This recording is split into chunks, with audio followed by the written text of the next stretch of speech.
Hello, everyone. This is Jeffrey Kerr. I'm here today with Alex Meyer to discuss our predictions for the winners of this year's Tony Awards. Now, Alex and I, well, we both haven't seen any of the nominated shows. Well, except I was able to catch one of the nominated musical productions a week ago, but of course we'll save that for later. No, so hey, we don't have any, you know, personal emotions saying the productions. We're just being more realistic with our predictions here, but we have been following the Broadway season, so we'll see how we do. And we were originally gonna do a hangout podcast to discuss our predictions for nominations, but the audio wasn't working then. So I guess to fill in our audience here, I guess tell us, what was your reaction to the nominations? Well, plays first. We'll be discussing musicals later, but what was your reaction to the play nominees? There were especially two big snubs. Yeah, well, I mean, I wasn't surprised by The Ferryman doing so well just because critics have been praising it religiously and it was like on every critic's top 10 list. Mhm. But and To Kill a Mockingbird was as well, but of course To Kill a Mockingbird shockingly it got several nominations but not best play, and we'll kind of give our theories about that when we get to the best play category. Well, oh yes, yes. In fact, To Kill a Mockingbird actually received the same amount of nominations as The Ferryman. hmm Yes. Except for the one big nomination. Well, yes. So, in fact, another big snub, which probably isn't too surprising given the overall reception around the production, but Glenda Jackson missed out on a nomination for the first time, her very first Broadway credit where she doesn't receive a Tony nomination. Yeah, I guess they felt, well, she already won last year. We don't need to give it to her again. Well, yeah, coupled with the fact that she was starring a production of King Lear that the industry just did not really care for at all. It was very divisive, and they only gave it one nomination, which is in the featured categories, which we'll get to soon. Not that there's any chance of winning, but still. And then Gary, a sequel to Titus Andronicus, did way better than I thought it would because critic reviews were kind of all over the place. Some really liked it, some really hated it. Mm-hmm. So Well, I expected it to get some design nominations, but not like some of the top honors. well, yes, although Nathan Lane missed out on lead actor, but of course that category was way too competitive to get nominated in. Yeah, plus he already won his third Tony last year, so I imagine voters weren't really rallying to give him a fourth so soon. Well, yeah. Plus, it's probably a case of the nominating committee feeling, we don't need to nominate him every time. Right. Yeah, and also now, okay, this past season there are only 7 play revivals on Broadway, and therefore, with the recent rules they made, is that if there's at least 9 eligible candidates for any category, there'd automatically be 5 nominees, and since there were less than 8 or less, then automatically 4. But apparently, there was a close race in the nominating process, which led to 5 nominees for best revival of a play. Yeah, and that'll be an interesting category for sure. Yeah, so in any case, enough chitter chatter here about our reactions to the nominations. Let's get on with our predictions for the winners. Now, starting with Best Play, and Alex, would you mind reading off the nominees? Sure, the nominees are Choir Boy, The Ferryman, Gary, a sequel to Titus Andronicus, Ink, and What the Constitution Means to Me. And I think this is one of the biggest locks of the night that I have the Ferryman winning. It's pretty much has a lot of momentum ever since it premiered in London, where it did pretty well to Olivier's a year ago. And this was a season that was filled with ambitious plays. Yet the Ferryman, which is a family drama set in Ireland and featuring not only a top-notch cast, but also a baby, a goose, and a rabbit, as consistently stood out. Oh, and for the record, I'm also reading off some excerpts from the recently published New York Times voter poll. So, yeah. And for in fact, before nominations were announced, people thought it was gonna be a big race between Ferryman and Aaron Sorkin's stage adaptation To Kill a Mockingbird, which of course wasn't even nominated. So I guess we can now discuss in more detail about theories of why it was snubbed. And of course, one of them has to do with some controversy that was put upon by its producer, Scott Rudin. hmm Yeah, I mean, it looks like even in other award shows, To Kill a Mockingbird hasn't done as well as people would as we thought it might do, just because of the massive critical and audience response. Like, it didn't get nominated at the drama desks for best play, I believe. And I know Jeff Daniels wasn't nominated either the Drama Desk or Outer Critics Circle. Hmm. So I guess maybe the Tony nominating committee felt, well, I mean, it's a good play, but the book and movie are better. Well, I don't know if they're thinking like that, but I can also probably sense the fact that, again, nominating committee probably feeling, there's such a wealth of new plays this year that people, when they were deciding upon what to nominate, they're probably feeling, well, To Kill a Mockingbird's getting in, but I'm going to go ahead and nominate something else like Gary's sequel to Titus Andronicus or whatever, probably feeling it was so safe that it didn't need their support. Well, since the nominating committee is only made of 50 people, I've always wondered, since it's just that one group that decides all the nominations, do they cast their ballots individually, or do they literally put them all in a room together to vote?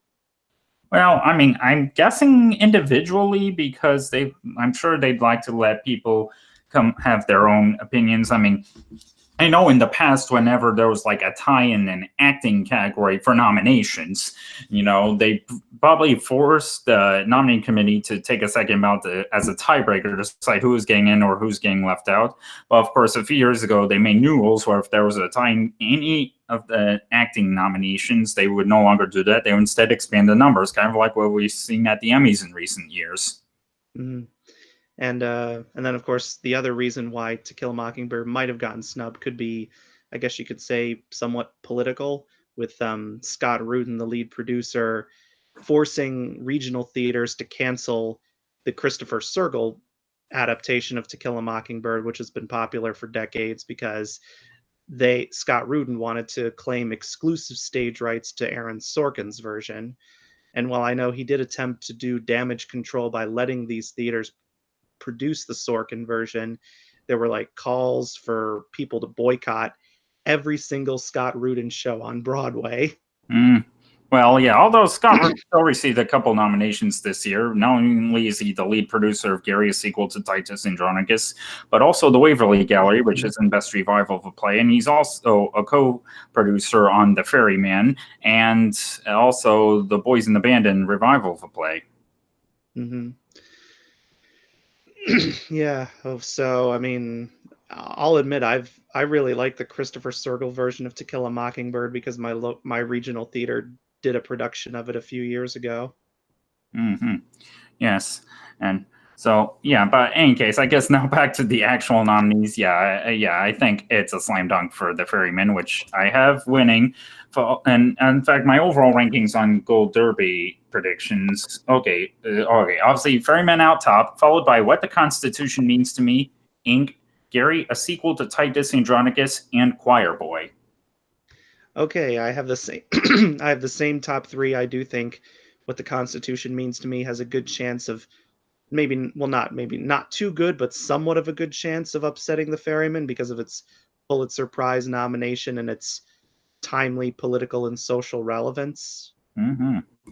Uh, um, um, and, and yeah, I have Ink in third place, but I have my bottom two switched out. I have Choir Boy in fourth and Gary in fifth, mainly because I think Choir Boy has more snob appeal because, it was written by Terrell Alvin McCraney, who of course won an Oscar for Moonlight for Best Adapted Screenplay. So Mm-hmm. the fact that McCraney already has an Oscar might make some Tony voters go, okay, well, let's give him a Tony now so he can put that next to his Oscar. Well, oh yeah. Plus, Plus, Choir Boy. plus, plus Gary got more mixed reviews than Choir Boy. I think it might be too macabre and out there for some because it's a black comedy that's a sequel to a Shakespeare tragedy. Mm-hmm. Yeah, and in fact, I was about to say that Choir Boy maybe a more respected play all around, and it deals with important issues like LGBT and such. Though I guess part of my reasoning for having it below is that it's the only nominee that's no longer running, even though the Tony Administration Committee has made new rules for this season that that have every single voter marking down whether or not they've actually seen a production. If they haven't seen at least all the nominees in at least one category, then they can't vote in that category. They can only vote in a category if they've actually seen all the nominees. Right. Which makes me kind of think that that could actually help Choir Boy in a way. Well, yes. So, Maybe not, it probably won't win anything. I'm not actually predicting it to win any categories, but yeah. it'll help it get some more, maybe some, a few votes that maybe it might otherwise might not have gotten. Mm-hmm. Yes, though I also take into account, okay, well, Choir Boy isn't up for directing, and well, neither is what the Constitution means to me. Though I mean, the last time that a play won the Tony for Best Play without a directing nomination was all the way back in 2014. But of course, that year neither of the Best Play nominees had a directing nomination. Right. Well, and plus with the Ferryman being as acclaimed as it is, I mean, there's just no way that any of the other nominees really even have a chance of winning against it. So it kind of doesn't really matter where Choir Boy and Gary are ranked because Yeah. they don't have a prayer between them to win. Well, yeah, it's a good thing. Well, even though we talk about how nice it would be if we actually see the full results, I mean, I guess the benefit to that is we don't have to worry about whether we get the rest of the rankings right or wrong. Mm. Well, I always like to see, well, I always advocate for publicly releasing the results just to see what is truly a slam dunk and what is truly a close race. Yeah. Well, yeah, maybe not release vote totals, but at least where people landed, like who came in last place, who came close to winning, maybe that. Right. But like I'm always curious if like there's someone who literally wins by like just one vote. Hmm. Yeah, so Because there could be some races, and I'm talking about both plays and musicals, there could be some races where maybe we could have a very rare occasion where maybe there's a tie. well, yeah, I mean, I'm not predicting there will be, but well, there are yeah, there are but some we don't races even that allow us to do that anyway. but there are like some races that are considered way too close to call that I wouldn't be surprised if there is a tie in some of them. Well, yeah, I don't know if there's ever been a tie for best play. I know there was for best musical once back in 1960, which was with between Fiorello and The Sound of Music, even beating the original production of Gypsy. Hmm. Well, yeah, no, there's a certain acting category over on the musical side where even though I'm predicting one person to win over the other, I could see a situation where these two people do end up tying possibly if the vote does come to that because like it seems like they each have a 50% chance of winning.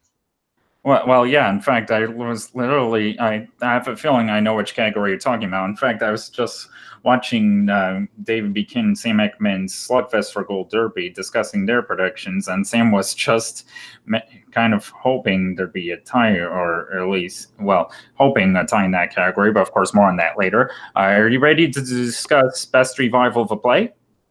Yes, this will be interesting to see if our rankings are similar or not. Okay. The nominees are All My Sons, The Boys in the Band, Burn This, Torch Song, and The Waverly Gallery. Now, okay, so the race this year is hotly competitive. And in fact, the New York Times voter poll that was just published either earlier today or late last night, in any case, what was um, what was projected in their survey was a plurality in the survey favors last summer's starry production of The Boys in the Band, which is Mark Crowley's early gay play about an unsettling birthday party. Not far behind are The Waverly Gallery, Kenneth Lonergan's drama about a family struggling to cope with a woman's declining memory, and All My Sons, Arthur Miller's classic about a family haunted by a military parts scandal. So I guess, what do you have out front? I actually, I actually have the Waverly Gallery winning. Hmm. Well, oh yeah, that was my predicted frontrunner early on, and although although the New York Times voter poll, you know, I'm just, I mean, with okay, Yeah, this race may be too close to call, but I'm starting to get a feeling that the boys in the band is going to win. I mean, it could. I did move it up to second place after reading the voter poll, but I think it premiered nearly a year ago, and it was such a high in demand show for tickets that I wouldn't be surprised if some voters couldn't get one because all the performances were sold out. Well, yes, although who knows how many of the voters. Well, I mean, again, as I discussed with the voting rules, that how many voters were actually able to see all five and are able to vote in this category. And then, well, the Waverly Gallery, it aired a little, well, it not aired, it debuted a little bit later in the season, and it's already expected to win another category, Yeah. which I think will help it. Hmm. Plus, the it was nominated for the Pulitzer Prize when it premiered off Broadway, and with Kenneth Lonergan, who wrote the Waverly Gallery, he's had a lot of his plays that were originally produced off Broadway revived on Broadway this decade, with such as Lobby Hero and This Is Our Youth, and now this, and maybe with these new rules about how playwrights can now win the best revival if their play goes from off Broadway to Broadway, or if they make significant changes. Maybe Tony voters who maybe feared Kenneth Lonergan might never win a Tony may now feel, well, okay, he can now win. Let's check him off and let him, and yeah. Now let's have him put a Tony next to his Oscar for Manchester by the Sea. Yes. Although same argument could be made for Mark Crowley, who's the author of Boys in the Band. This was the Broadway premiere of that landmark play about dealing with LGBT. And, he's obviously much older, and, who knows how many opportunities he could have of actually winning. And I know some think the upcoming 50th anniversary of the Stonewall uprising could help possibly, but I think one thing that could hurt the boys in the band, and I know Mark Crowley himself kind of admitted this, is that, I mean, I've never seen the show, so I only know based on what he's been saying and what other people have been saying, is that while it is a landmark depiction of the gay community, it also contains a lot of self-loathing people, and a lot of the characters, I guess, could be considered unlikable. Hmm.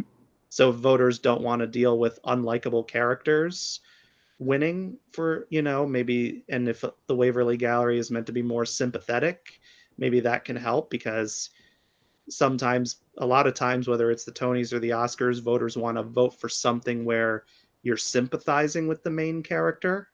Which sometimes has to do with the roles they're playing, too, when it comes to the acting categories. Hmm. Yeah, and I mean, who knows? I mean, like they said in the Times voter poll, it's like too close to call, and like every website I've been reading offering predictions, there's like no consensus. I think it's ultimately either Boys in the Band, Waverly Gallery, or All My Sons. I don't think Torch Song or Burn This have a chance at all. Yeah, me too. I mean, Burn This was got mixed reviews, and t- Torch Song, I mean, reviews were, I guess, pretty okay, but I know some critics felt that the play was out of date, Hmm. even though Harvey Firestein like trimmed a whole hour's worth off. Yeah. So, and the fact that it closed early due to poor ticket sales certainly doesn't help it. Well, yeah, and I will reveal, I actually have Torch Song way down in fifth place. Above it, Burn This. Third, All My Sons. Second, Waverly Gallery. And number one, Boys in the Band. Well, I have the same bottom three, but I have Waverly Gallery in first and Boys in the Band in second.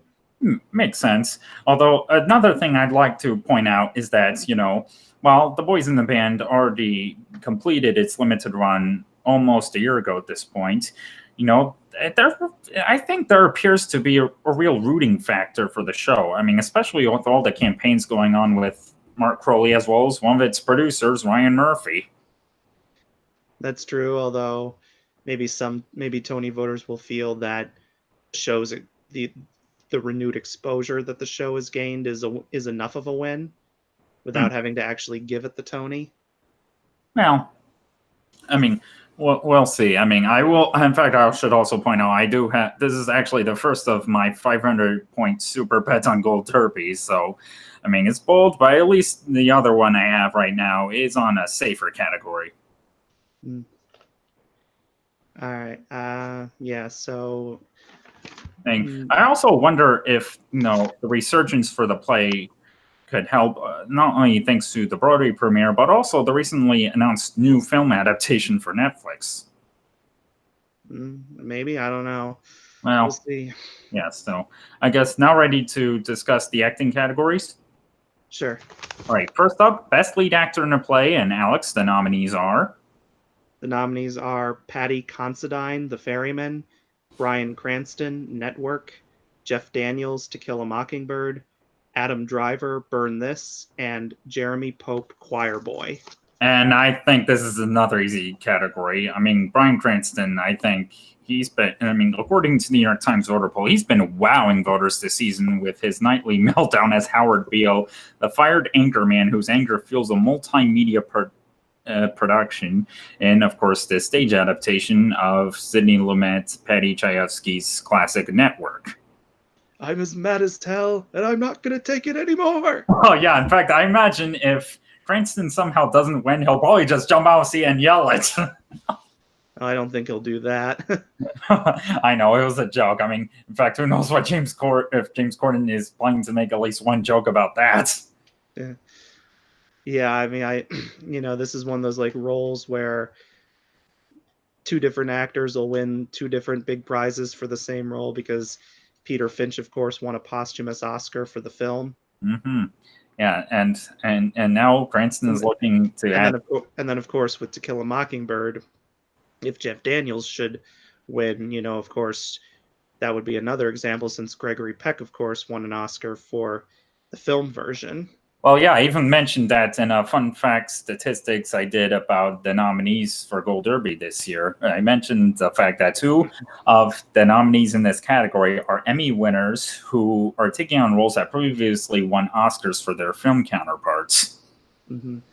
Yeah, but I do think Bryan Cranston, I think he's probably got to be a lock at this point because he's won almost every award, even winning the Distinguished Drama League Award, for which you can only win once, and then after that, you can't ever be nominated again. I know, yes. Well, yeah, he wasn't nominated at the Drama Desk, but of course, we often talk about always take everything these supposed precursors say with a grain of salt because they don't overlap with the Tonys. But yeah, I think Cranston is about to win his second Tony after winning for All the Way back in 2014, and and in fact, he should be lucky that Network will finally be ending its run on Broadway tomorrow, and then the day after that, he can relax at the Tonys.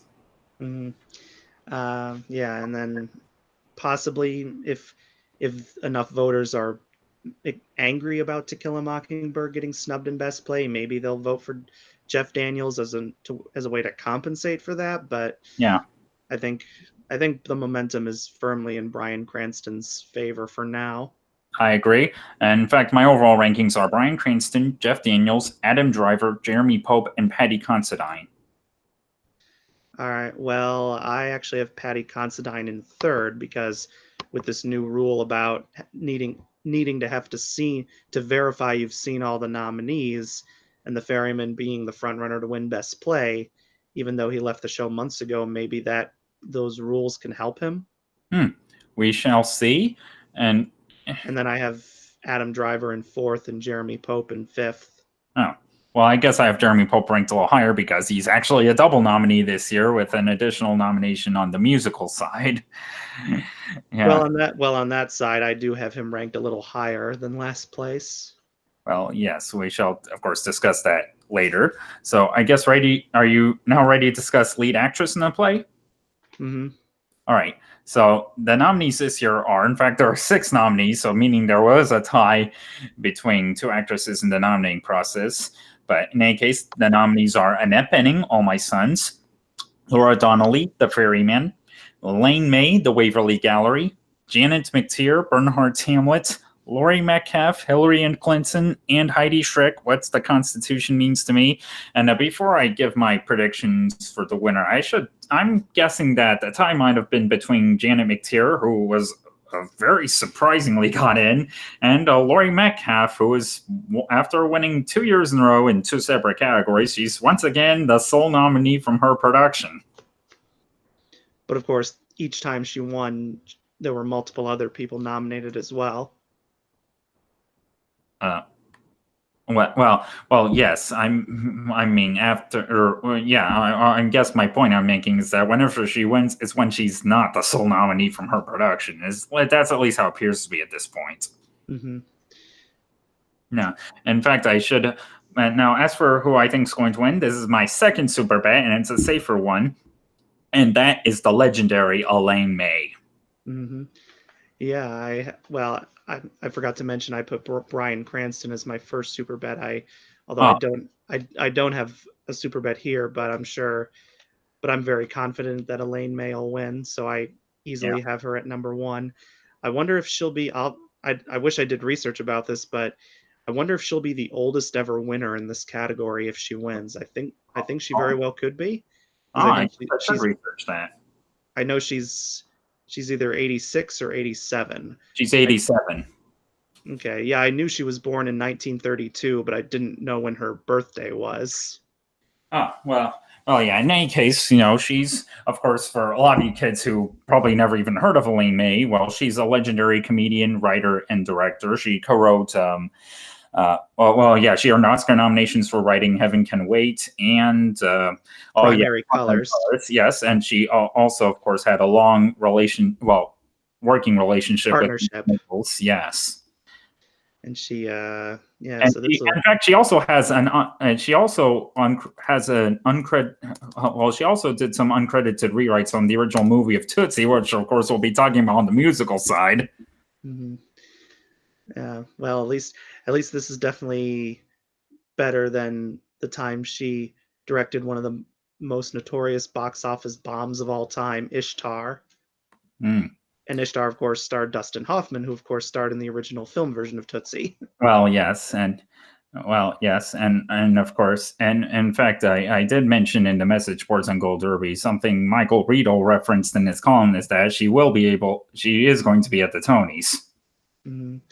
It'll be interesting to see, like, because sometimes with the Tonys, like, they put the lead actor actress in a category for the play side first and not last near the end of the show, which is always kind of weird because you would think they'd save that for near the end of the show.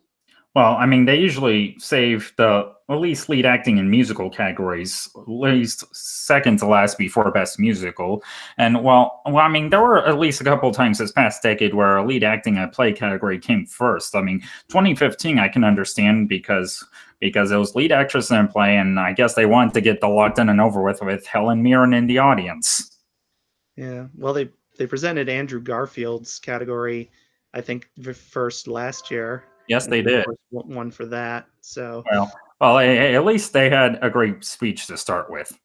yeah, And um, yes, and as for according to the New York Times article, Elaine May is the overwhelming favorite to win her first Tony for what was considered to be a devastating portrayal of a woman losing her memory in the Waverly Gallery. and it's because of her winning here that I have the Waverly Gallery winning revival of a play as well. Well, yes, although I could see some spread the wealth kind of thing. Well, I guess we'll talk a little more about Well, that in the next category. yeah. Well, the Tonys, unlike the Oscars, the Tonys still seem to be in favor of big sweeps. Yes. Well, yes.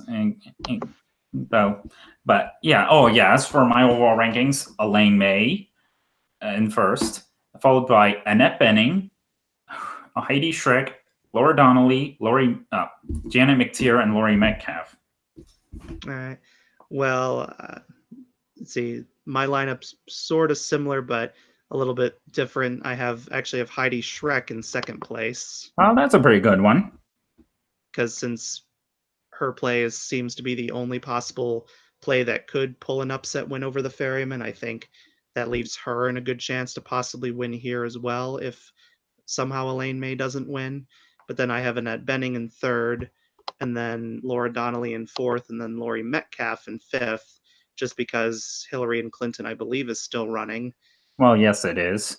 and then Janet McTeer in sixth, just because literally nobody was expecting her to get nominated. Well, yeah. In fact, those bottom two are very interchangeable because yes, Jan McTeer was definitely the most shocking nominee of them all. Although, her show, well, is no longer running. It at least has an additional nomination for costume design. Well, again, Metcalf, there's no other recognition for her play, even though it is still running. But again, I mean, I guess, are you ready to move on? Yeah, I mean, it's Elaine Mays to lose. Just none the other nominees shouldn't even bother writing a speech. Well, yes. And in fact, uh, oh yes, and I'm sure Elaine will probably dedicate the award to her recently deceased partner of 20 years, Stanley Donen. Hmm. I'm sure she'll probably throw in a dedication to Mike Nichols as well. Well, yeah, I guess that's also possible. So now on to Best Featured Actor in a Play, and the nominees are. All right. The nominees are Bertie Carvel, Inc., Robin De Jesus, The Boys in the Band, Gideon Glick, To Kill a Mockingbird, Brandon Uranowitz, Burn This, and Benjamin Walker, All My Sons. And this has to be a very competitive race. I mean, in fact, probably the most mysterious race of all the categories this year, at least one of them. Mm-hmm.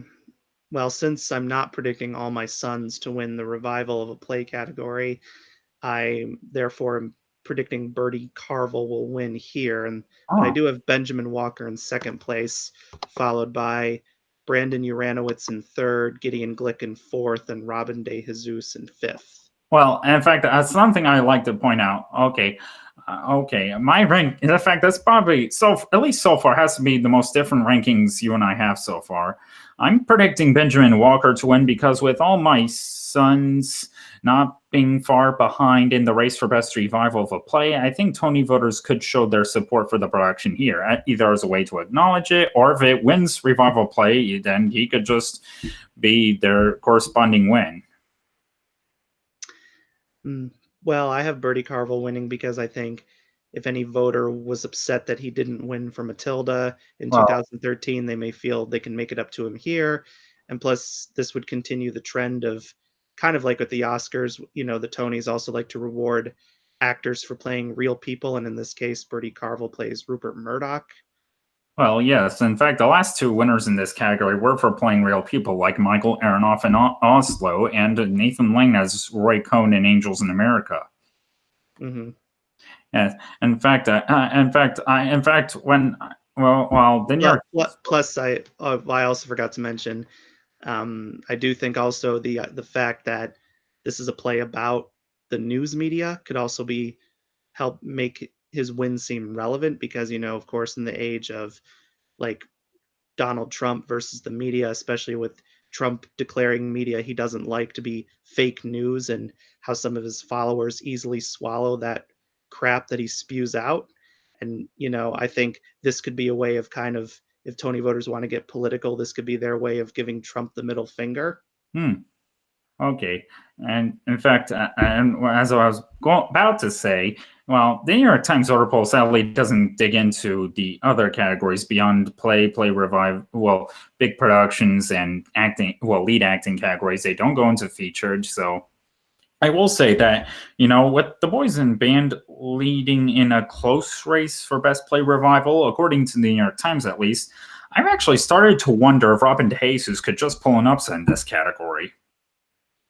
Mm, I don't know. I mean, it, like, I know that the boys in the band, it's meant to be like an ensemble piece. So And he's the only acting nomination for it. true. Yeah. So I think voters may feel, well, it's not really fair to reward him and not reward everyone else. Well, yes, although they could just see it as an opportunity to award the cast, especially since he doesn't have a co-star to split votes from. Yeah, but I mean, I just and I just think some of these other nominees have more buzz, and the fact that the show closed nearly a year ago probably doesn't help him. Hmm.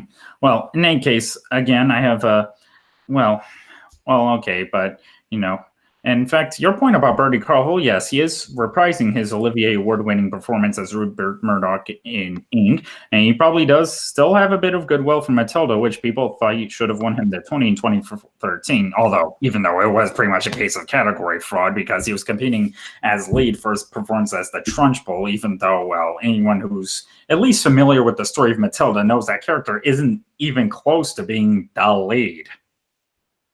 Yeah. Well, now we don't have to worry about category fraud here. Yes, that's true. So, yeah, I do have Birdie in third place. And okay, I have Robin DeJesus in second. I moved him up this morning just because, just a feeling I have if there is this surge for boys in the band. And yeah, bottom two, Brandon Uranowitz and Gideon Glick. Yeah. Well, I have Brandon Uranowitz in third because I could see some voters possibly feeling, well, it's his third nomination this decade. Why don't we just, give it to him now? And the fact that and he's Overdue. hmm plus, he's taking on an iconic gay character, and and voters may feel like, with this and Boys in the Band, if they feel that they want to spread the wealth in terms of gay representation, if they decide to give Boys in the Band best revival, then maybe they give him this category. Hmm. And of course Burn This, I know, also of course deals with the AIDS crisis, and like many gay plays of that era did. And it's still a very, even if it's not as big of an issue now as it was then, it's still a relevant issue, so maybe they may feel, it helps raise awareness of the issue. Hmm. At Well, least I think Burn This deals with AIDS, doesn't it? I don't want to mix things up. I think so. I'm looking it up. I mean, I know the guy who originated that role on Broadway was at least nominated. He didn't win. John Allen was the only Tony winner for that. Hmm. And yeah, it actually includes themes of gay identity and relationships. Okay. um yeah, and then I have Gideon Glick in fourth because I feel, even though he probably doesn't really have much of a chance of winning, again, kind of going back to Jeff Daniels, if voters feel that To Kill a Mockingbird was robbed in Best Play, they may feel, well, we can make it up for that by giving all the actors Tonys. Well, yeah, although Gideon Glick, he was not the one person people from To Kill a Mockingbird people were predicting to get in here. People thought it'd be Benga Akanagbe. I hope I pronounced that right to get in. Uh, Wait, I'm busy. Can it wait? Soon. Sorry about that. Okay. So, but Yeah, yeah, and I know there was like, I know there was some controversy when the nominations came out of the fact that none of the black actors in To Kill a Mockingbird got any nominations, only the white actors did. hmm. So Well, maybe that could be problematic for some voters as well.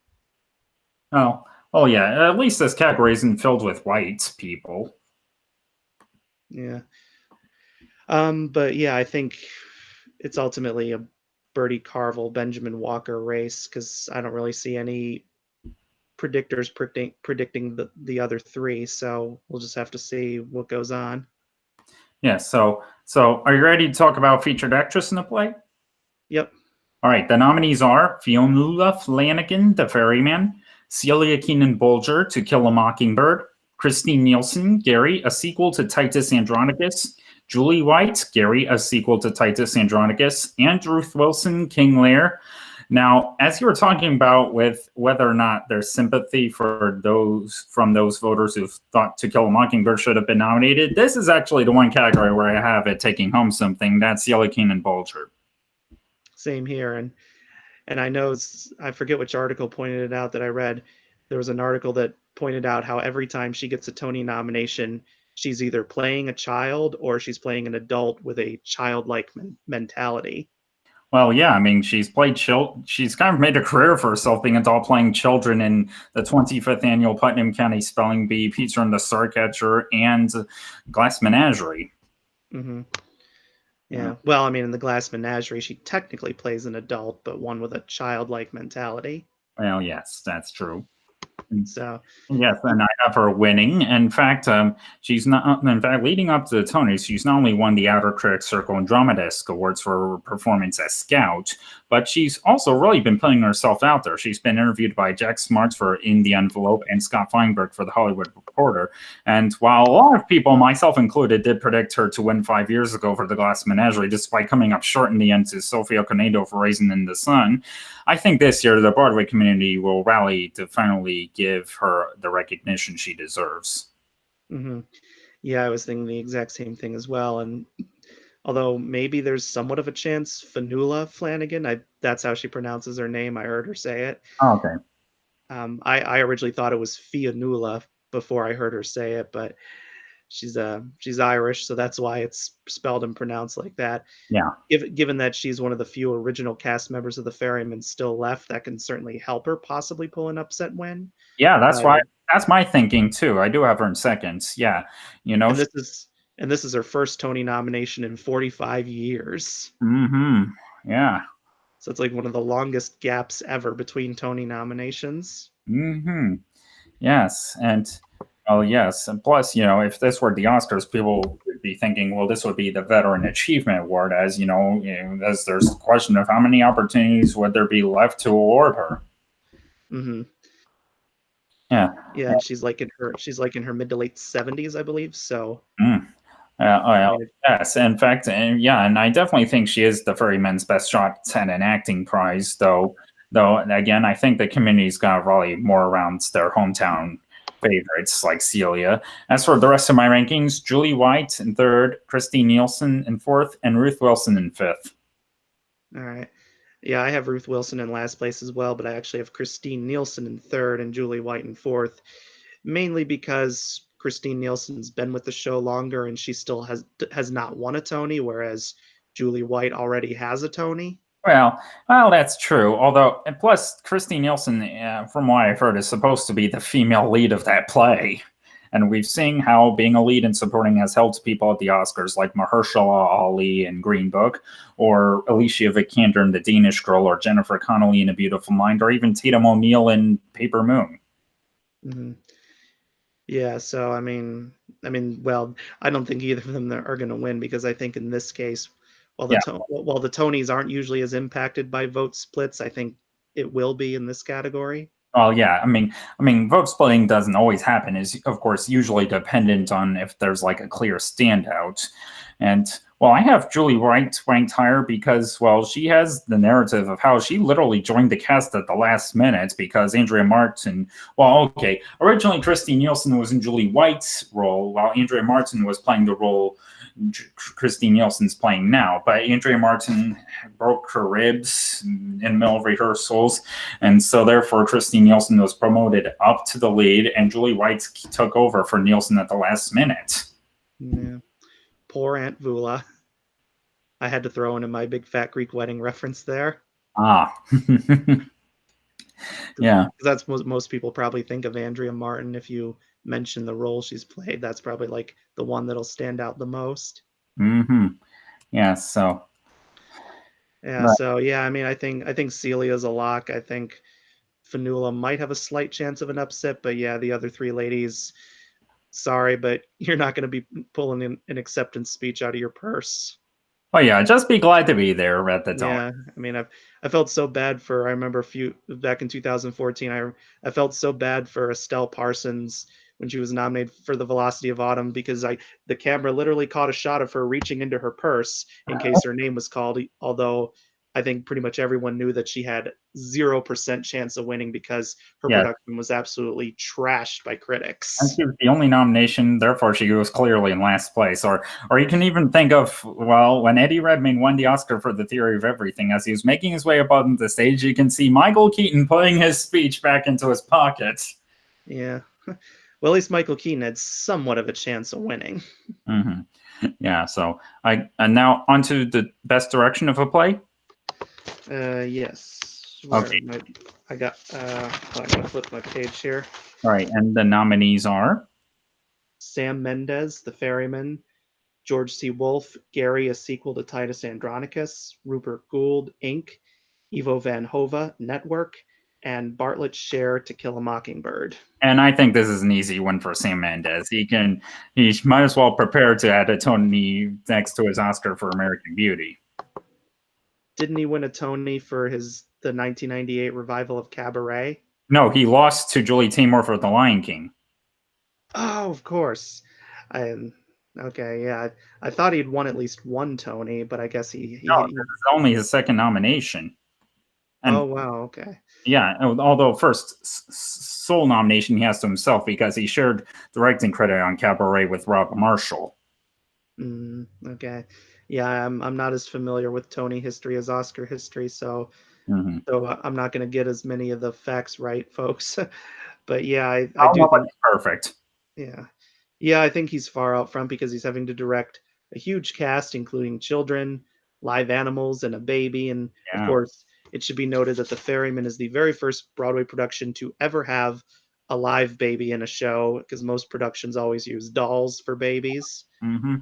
Yes. In fact, the real question I have is he'll even be able to make it to the ceremony because he's currently in Europe right now shooting his next film, 1917. And while principal photography I read is supposed to wrap up sometime this month, I don't know exactly when. Yeah. Well, I'm sure unless they're like in a very tight situation, I'm sure he can get an assistant director to cover for him for a few days. Well, yeah, or unless they can spend the weekend doing second unit or something. But yeah, Mhm. hopefully the producers of 1917 are able to give him the weekend off so he can be in NYC. If not, I'm sure someone else can accept the award on his behalf. But as for my overall ranking, Sam Mendes, Rupert Gould, Kurt C. Wolf, Bartlett Shear, and Ivo Van Hove. All right. Well, I have Sam Mendes, Bartlett Sher, Rupert Gould, Ivo Van Hove, and George C. Wolfe. Yeah, I guess I have Bart and Evo ranked bottom, mainly because, well, their productions weren't nominated for Best Play, and I don't know if there's ever been a point in history where a show won Best Director, but wasn't even nominated for Play. I don't know about that. Yeah. Well, I guess I have Network higher than Gary because I guess it probably because it showcases more directing, with Tom O'Neill's more rule. Oh, yes. In order to win, you got to have the most of something. Like the bigger performance wins an acting prize, the most costumes, the most scenery, the most lighting, which, of course, we'll be getting to the design categories shortly. Yeah. And I should note that I originally did predict Ivo Van Hove to get nominated, but then I took him out and replaced him with Lila Neugebauer for the Waverly Gallery, and she got snubbed, And and Evo Ivo got and in. Ivo got in. Yeah, yeah. I must admit, I also had similar predictions to that, mainly because I did not have networking into Best Play, and I just wasn't sure how it could possibly get into Director if it doesn't get into Best Play. Yeah. Well, I guess they really like how Ivo Van Hove kind of reinterprets works for the stage, considering how he pretty much stripped away and rebuilt from the ground up Arthur Miller's A View from the Bridge. Mm.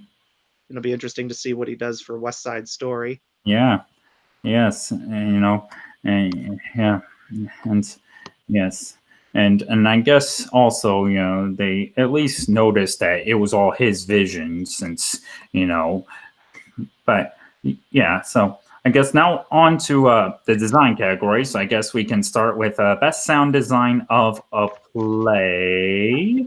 And so the nominees. Oh, okay, it's my turn. Okay, the nominees for best sound design of a play are Adam Cork, Inc., Scott Slater, To Kill a Mockingbird, Fetz Patton, Choir Boy, Nick Powell, The Ferryman, and Eric Seasham, Network.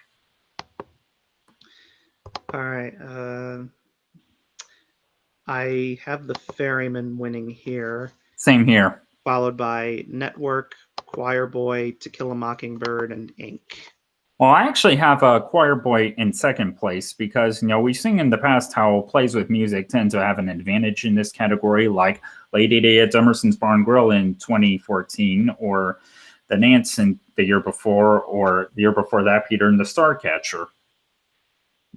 But I kept in mind the fact that the entire Tony votership can't all vote for sound anymore. Only a select few can.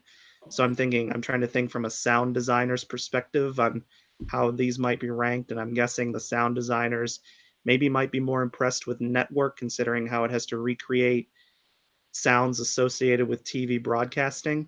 Oh yeah, it's a very technical production.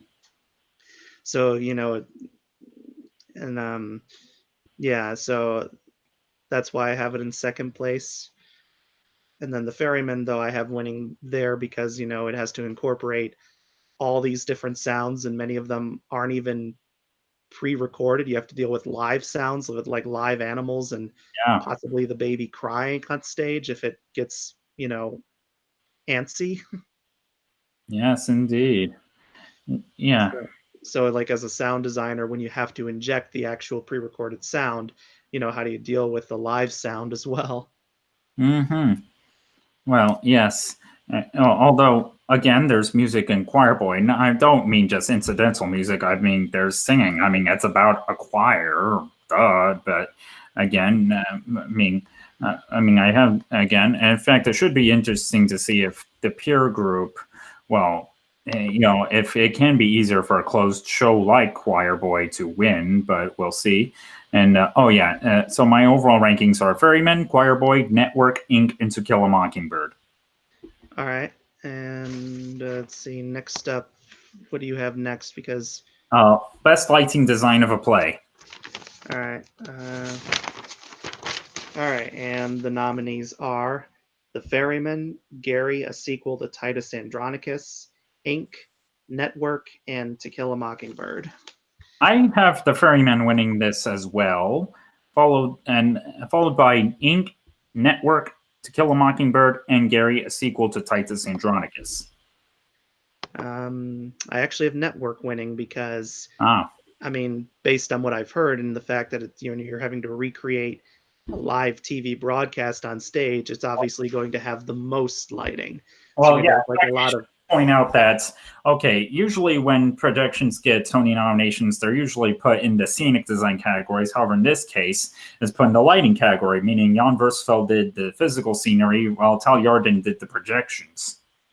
yeah. So I think that combination, I think, will help put Network over the top because you're having to basically create a live TV broadcast, but on stage, Hmm. and it's obviously going to deal with a lot of flashing lights, kind of like with the curious incident of the dog in the nighttime, and that won a lighting design Tony as well. Yes.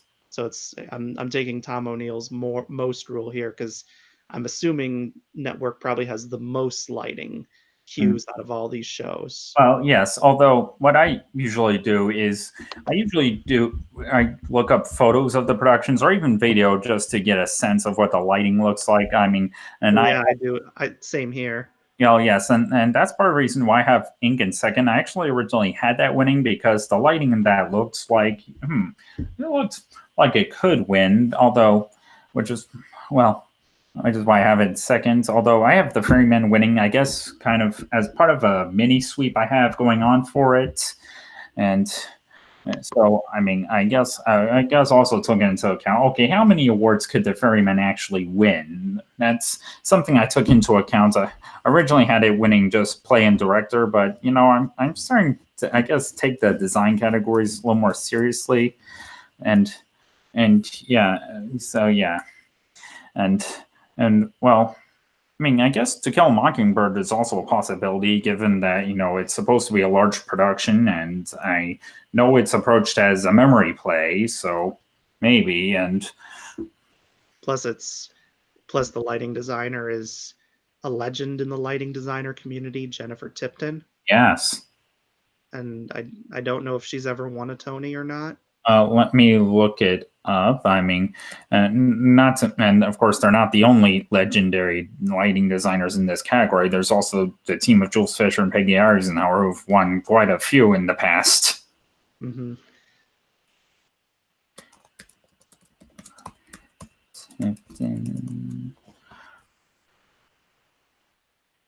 Hold on.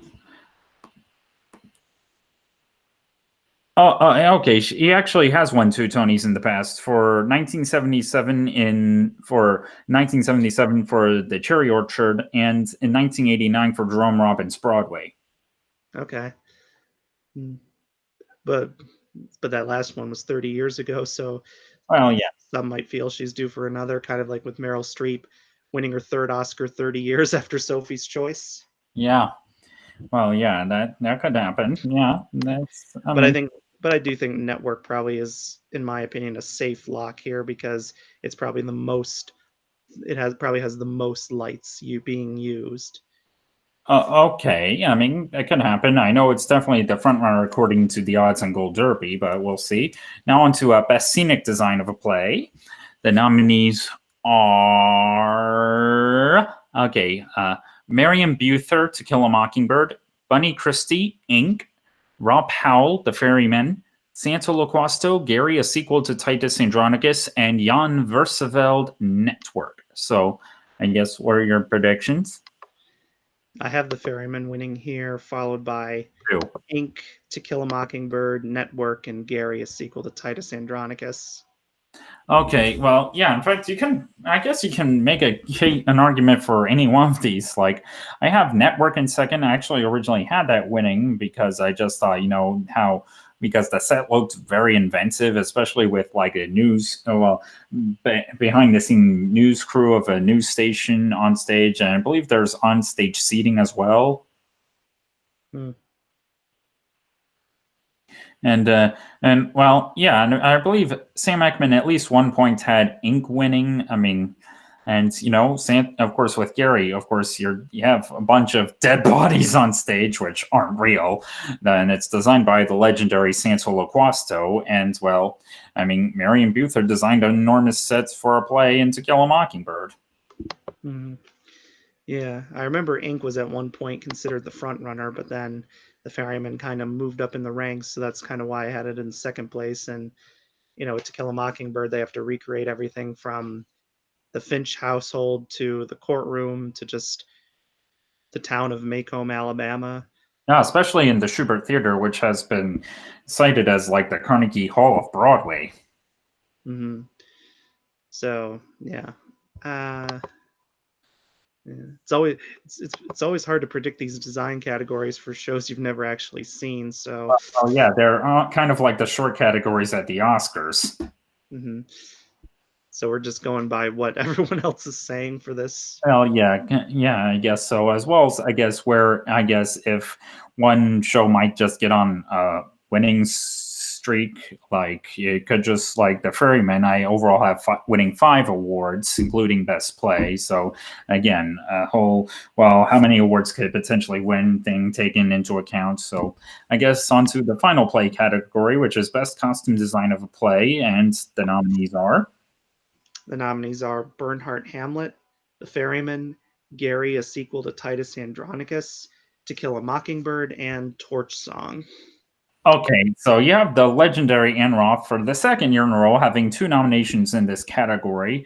And while Gary, a sequel to Titus Andronicus, only has a cast of 3 people, I still have her winning for that because they seem to be the showier costumes than To Kill a Mockingbird, even though that's a larger ensemble. So I have her winning there. And what about you? Yeah, I have Gary winning as well. Hmm. Yes, yes, and well, as for the rest of the competition, well, there's some arguments to be made. Well, let's see. I mean, To Kill a Mockingbird. I mean, they're not the most obvious costumes that usually win, although it's still a period piece on a large ensemble. And my third place ranking, The Ferryman. Well, again, large ensemble, but then again, is looks kind of contemporary, and that's not the kind of costumes that usually win this award. And fourth, Clint Ramos, Torch Song. Well, it appears to be a period piece, and as well as the fact he's dealing with drag queens. But that show came and went early on this season, followed by my last place ranking, which is Tony Leslie James for Bernhardt's Him. I have I actually have the Ferryman in second place Oh, because I see some people are actually predicting it will win, and it is a large ensemble, and you have like the older and younger characters are dressed differently, at least from what I've seen in photos. So they Well, have it's somewhat of a period piece, I guess, because it's set in the early 1980s, which, huh. fashion-wise is seems like it was a whole 'nother world. Well, yeah, I guess that's a good point. Although again, it's not the kind of costumes they usually win. I But mean, at least but like Eclipsed won this category, and they were pretty much just wearing ratty T-shirts. well, well, yeah, which I did predict would happen. Speaking of Clint Ramos, yes, and although again, there was a couple arguments there. One, well, it did seem like a contemporary. Well, it wasn't like too contemporary, like they're wearing the exact clothes we're wearing. I mean, they were playing these, women living in, I guess, troubled Africa, and coupled with the fact that that definitely seemed like the best place to award it to play. Mm, yeah. Yeah, I mean, I guess that's a fair point. But but I actually have Bernhardt Hamlet in third because you're having to recreate two types of period costumes. You're having to recreate, 19th century costumes, as well as, since it's about Sarah Bernhardt's take on playing Hamlet on stage, you obviously have to create Shakespearean costumes as well. And Shakespearean costumes have done very well in this category in the past, like with Twelfth Night. Hmm. Yes, which dealt with a lot of men playing women. Hmm. And in this case, you have a woman playing a man. Yes. Yes, and well, I guess maybe if that Bernhard Sandwich was a little more, I guess, in the conversation, like if it was still running or if it was like nominated for best player, I'd be taking it more seriously. But I just don't see it. Yeah, and then I have To Kill a Mockingbird and Torch Song as my bottom two. Fair enough. So I guess that just about takes care of it in the play categories. We'll be back soon with our predictions for the musical categories. Stay tuned. Okay, I'm about to close out. I'll be right back with the next hangout. All right, I'm gonna go help my brother real quick. Okay, bye. Bye.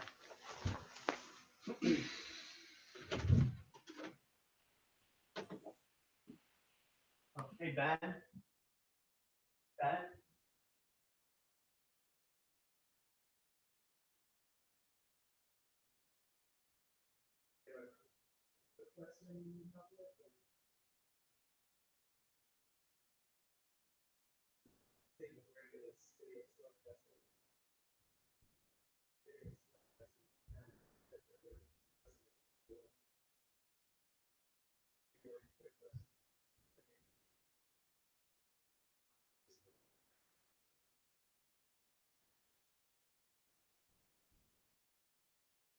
When will you be done with this?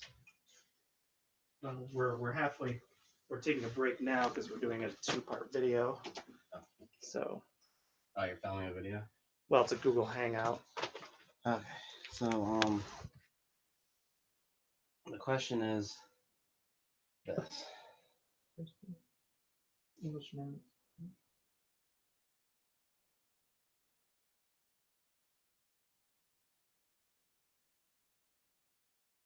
All right. So,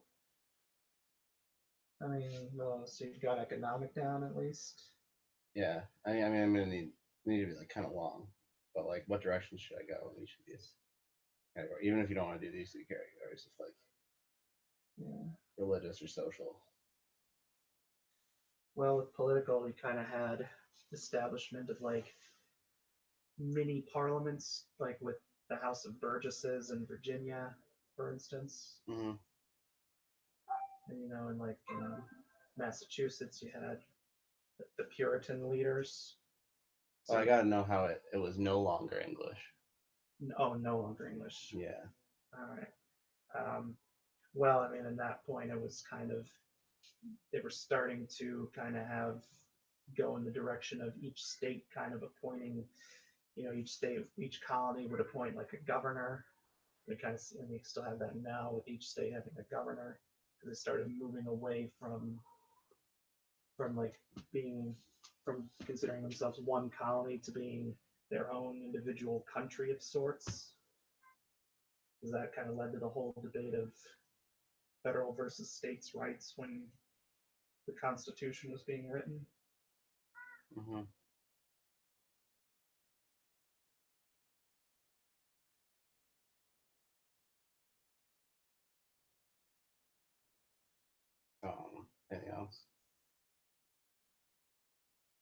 have like some demographic differences. Yeah. Well, I mean, like you had like then politically they were talking about, you know, should like slaves be represented in government or not in terms of like political representation, because that in itself became a huge hot button issue leading up to the American Revolution and afterwards. How is that no longer English though? Oh. All right, leave my-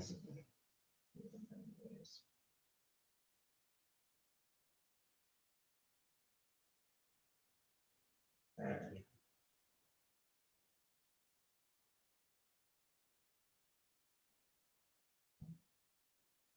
With the, you know, like in the political side, you also had, you know, each leader.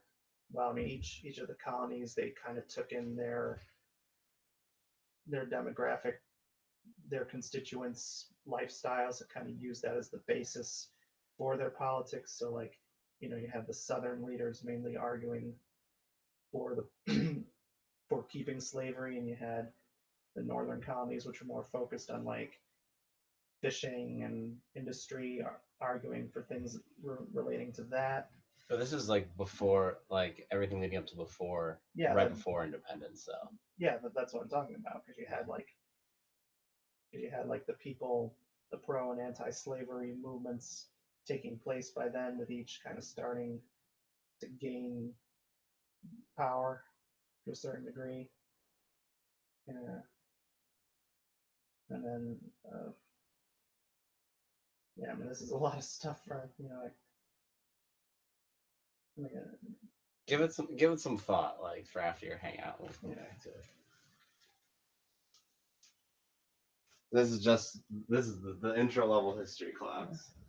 is this for graduate school or what? No, I have to do like another class before I get my degree. Oh,